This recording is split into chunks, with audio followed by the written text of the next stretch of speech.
Jag switchar vapen, men han ställer sig varje gång jag gör det. Jaha, jo, precis. Ja, men det är en klassisk grej, men det ser jag inget annat. Aldrig sett det. Det enda jag ser att pistolen i din hand så typ transformeras.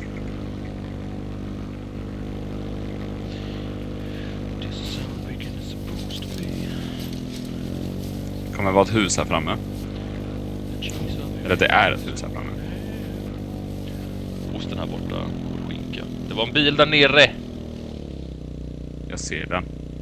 Ah, den vänder sig mot oss. Kör för fan. Kommer de efter oss? Hoppa ur. Det är en kille rakt framför oss.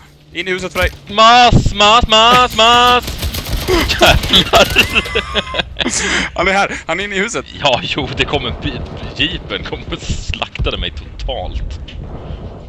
Jag är död. Han dog också. Jag fick i alla fall ihjäl honom. Ja, fy fan. Mark to kill you with an R380.